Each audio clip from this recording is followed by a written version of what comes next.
안녕하세요. 오늘은 돈을 부르는 작은 습관이라는 책을 읽고 리뷰해 보겠습니다. 먼저 저자를 소개합니다. 저자 공형조님은 대기업을 퇴직하고 인생 2막을 맞이하여 투자의 세계에 발을 들여놓았으나 그 결과는 처참하였습니다. 일평생 금융업에 종사했으나 정작 자신은 돈을 모르고 살아오다 자신이 돈을 모르고 살아온 사실을 절감하면서 돈 공부를 시작하였습니다. 자수성가한 백만장자, 백전백승의 투자가, 혁신을 만드는 CEO 등등 주변의 알짜배기 부자들은 어떻게 어마어마한 돈을 끌어당기는 사람이 되었을까? 의문을 가지면서 돈 공부를 하였고 매일 아침 남보다 일찍 일어나고 책을 읽고 자신과의 약속을 지켰습니다. 책 속의 부자들의 습관을 따라하며 부자들의 삶과 투자에 대한 철학을 모두 섭렵하면서 깨달은 찐 비결을 이 책에 담았다고 합니다. 윌리엄 제임스는 생각이 바뀌면 행동이 바뀌고 행동이 바뀌면 습관이 바뀌고 습관이 바뀌면 인격이 바뀌고 인격이 바뀌면 운명이 바뀐다라고 말했습니다. 이제 이 책 속으로 들어가 보겠습니다. 저자는 나는 왜 항상 돈이 부족할까? 나는 왜 부자가 되지 못했을까? 왜 돈은 통장을 스치고 지나가기만 할까? 항상 머릿속을 떠나지 않는 생각이었다. 나는 회계학을 전공했고 대기업 금융회사에 다녔다. 남들보다 돈에 대해 더 잘할 수 있고 재테크에도 유리한 위치에 있으면서 부자가 되지 못했다. 왜 그랬을까? 23년 동안 대기업을 다니고 퇴직했으면 노후 준비는 끝나 있어야 할 것 같은데 왜 손에 쥔 건 아무것도 없을까? 소비 패턴이 잘못되었나? 저축을 하지 않아서인가? 부동산에 관심이 없어서 그런가? 주식 투자를 했어야 했나? 직장을 일찍 그만두고 사업을 했으면 어땠을까? 후회와 의문이 계속 나를 감쌌다. 나름대로 열심히 살았는데 왜 나는 부자가 되지 못했단 말인가? 저자의 이 말에 저도 너무나 공감이 되어 그대로 옮겨보았습니다. 회계학 전공자가 자본주의에 대해 이해하지 못하고 있었다는 말은 정말 아이러니한 사실입니다. 하지만 주위에 금융 관련 회사에 근무하면서 주식 투자나 부동산 투자에 관심이 전혀 없는 사람들을 종종 볼 때가 있는데 가끔은 의문이 드는 사항이기도 합니다. 번번이 저자와 돈이 비껴가기만 했던 저자는 오기가 생겼고 부자가 되기 위한 방법을 찾기 시작하였고 부자들의 습관을 찾아 공부하기 시작하였습니다. 이 책은 저자가 부자들의 습관에 대해 공부한 내용이 나열되어 있습니다. 몇 가지 부자들의 습관을 한번 풀어보기로 하겠습니다. 부자는 푼돈에 약하고 큰돈에 과감하다. 자수성가한 부자들은 대체로 구두쇠의 성향을 띈다. 그들은 인색하다고 할 정도로 돈을 쓰지 않는다. 사업을 위해서는 거액의 돈도 마다하지 않고 과감한 투자를 하지만 그들이 유독 사소한 일에 쓰는 돈은 아까워한다는 사실이 재미있지 않은가? 왜 부자들은 구두쇠가 많을까? 그들은 왜 푼돈에 약한가? 궁금증이 생겼다. 정주영 회장은 대기업의 오너이면서도 검소한 삶을 살았던 구두쇠로 너무나 유명하다. 그는 구멍난 양말을 끼워서 신고 다니는 부자였다. 전철비를 아끼기 위해 일터까지 걸어 다녔고 돈이 아까워 담배도 피우지 않았다. 집의 소파는 몇십 년이 지난 낡은 걸 그대로 사용했고 옷과 구두도 오래된 것을 그대로 입고 다녔다. 우리가 잘 아는 이케아의 창업자인 잉바르 캄프라드도 20년 된 낡은 자동차를 손수 운전하며 지하철을 즐겨 탔다고 한다. 호텔 객실의 미니바에 콜라를 마시고 가격이 비쌀 것을 우려해 다른 가게에서 같은 종류의 콜라를 채워 넣었다는 소문이 있다. 페이스북의 창업자 마크 저커버그도 페이스북이 큰 수익을 올렸을 때에도 월세를 살았다고 한다. 이 밖에도 구두쇠인 부자는 수없이 많다. 먼저 부자들은 푼돈이든 목돈이든 똑같은 가치의 돈으로 생각한다는 것이다. 부자들은 돈의 가치를 알기 때문에 푼돈도 함부로 쓰지 않는다. 반면 가난한 사람들은 푼돈을 우습게 보는 경향이 있다. 여기서부터 부자와 가난한 사람들의 생각 차이는 확연히 다름을 알 수 있다. 부자는 메모강이다. 사회경제학자 렌달 벨 박사가 성공한 사람 5,000명을 대상으로 그들의 공통적인 특성을 조사한 결과 그들에게서 7가지 공통점을 발견할 수 있다고 한다. 그 중 하나가 바로 메모하는 습관이 있었다는 것이었는데 그의 분석에 의하면 업무를 꼼꼼히 기록하고 무조건 메모하는 사람은 그렇지 않은 사람에 비해 백만장자가 될 가능성이 무려 289%나 높다고 한다. 우리가 잘 아는 마이크로소프트의 빌 게이츠나 버진그룹의 리처드 브랜선도 메모강으로 유명하다. 삼성그룹의 창업주 이병철 회장의 책상 서랍 속에도 항상 메모가 쌓여 있었다고 한다. 부자들은 그의 집착에 가까워 보일 정도로 메모를 한다. 그럼 메모의 이점에 대해서 한번 알아보기로 하겠습니다. 첫째, 메모를 하면 기억에 용이합니다. 잊어버리더라도 금방 메모로 확인할 수 있다. 시간을 허비하지 않고 다음 일에 집중할 수 있다. 일정이나 중요한 부분을 놓치지 않고 꼼꼼하게 일 처리를 할 수 있다. 우리의 뇌는 기억 용량이 한정되어 있다. 모든 것을 기억할 수는 없기 때문이다. 두 번째, 메모를 통해 아이디어를 얻을 수 있다. 부자들은 언제나 아이디어를 포착할 준비가 되어 있다. 아이디어가 떠오르면 바로 메모한다.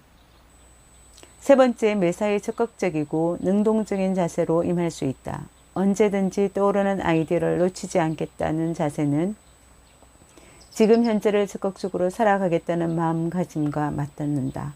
지금 이 순간을 흐지부지 보내는 사람은 메모하려는 의지가 없는 사람이다. 네 번째, 메모는 생각을 정리하고 발전시키는 강력한 도구이다.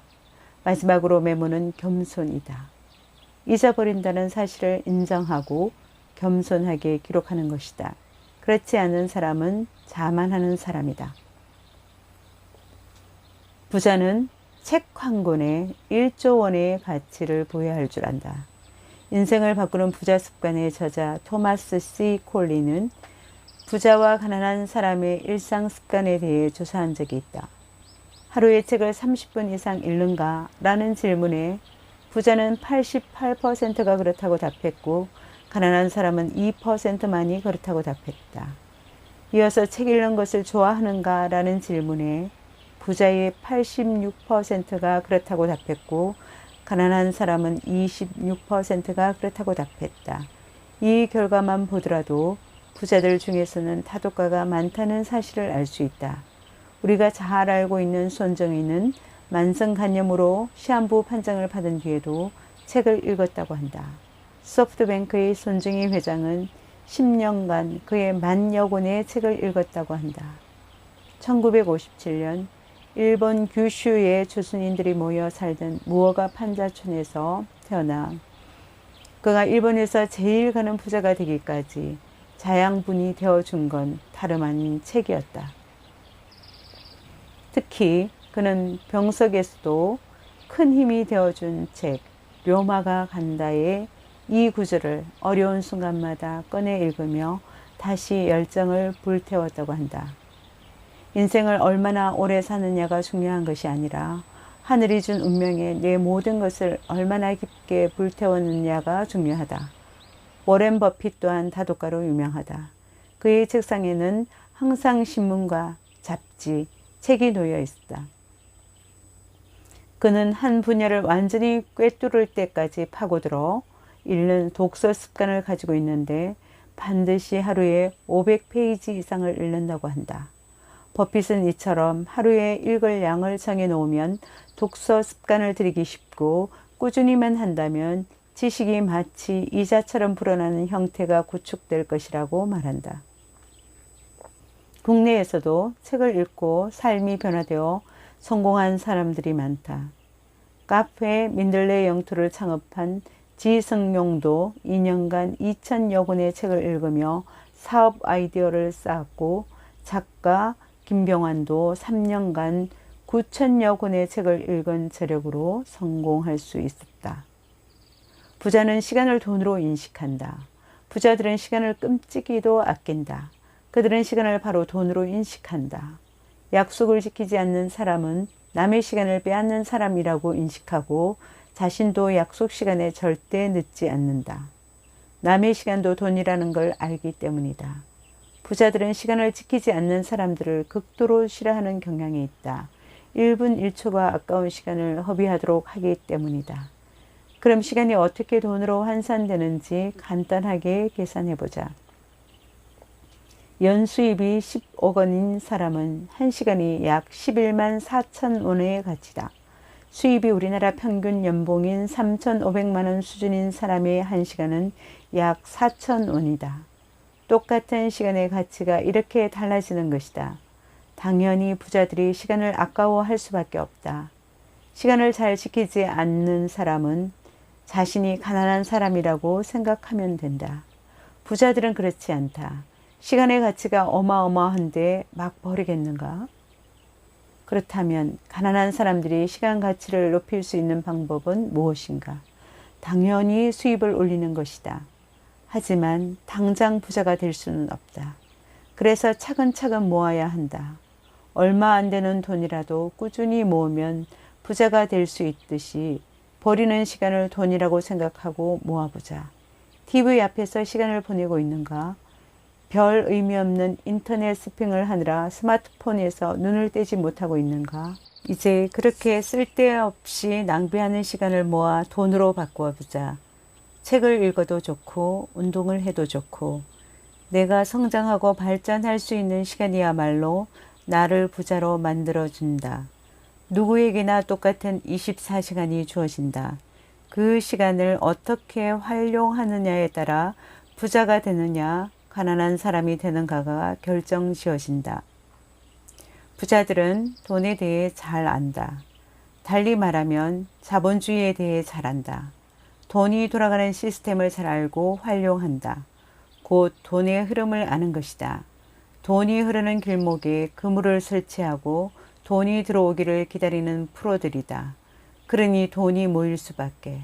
하지만 가난한 사람들은 돈에 대해 잘 모른다. 자본주의 시스템이 어떻게 돌아가는지 관심이 없다. 저자 또한 그러했다라고 하고 저 또한 마찬가지였습니다. 저자와 저는 자본주의가 무엇인지, 돈이 무엇인지 현재 공부 중에 있고 무지를 깨우쳐가고 있습니다. 부자가 되기를 원하면서도 어떻게 부자가 되는지 알지 못했다. 마치 낚시하는 방법도 모른 채 고기를 낚고자 했으니 해프닝이 아닐 수 없었다. 부자가 되고 싶으면 반드시 공부를 해야 한다. 그리고 공부한 것을 하나씩 실천해 나갈 때 부자가 될 수 있으리라 믿습니다. 왜 우리가 부자가 되어야 할까? 생각해 보았습니다. 부는 우리가 생존하기 위해서 반드시 필요한 요소이기 때문입니다. 인간이 살아가려면 경제적인 자유가 밑바탕에 깔려 있어야 합니다.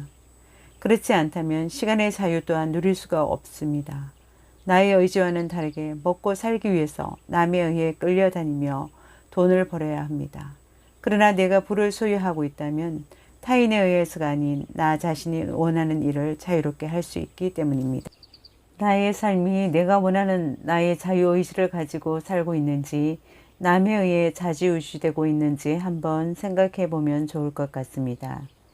그리고 내 삶을 자유롭게 살 수 있고도 남음이 있는 부가 있다면 이 사회의 소외된 계층을 돌아보는 삶을 살고 싶군요. 오늘은 돈을 부르는 작은 습관에 대해 생각해 보는 시간을 가져보았습니다. 여러분 어떠셨나요? 감사합니다. 정보가 유익했다면 구독, 좋아요, 알람 설정 부탁드립니다. 감사합니다.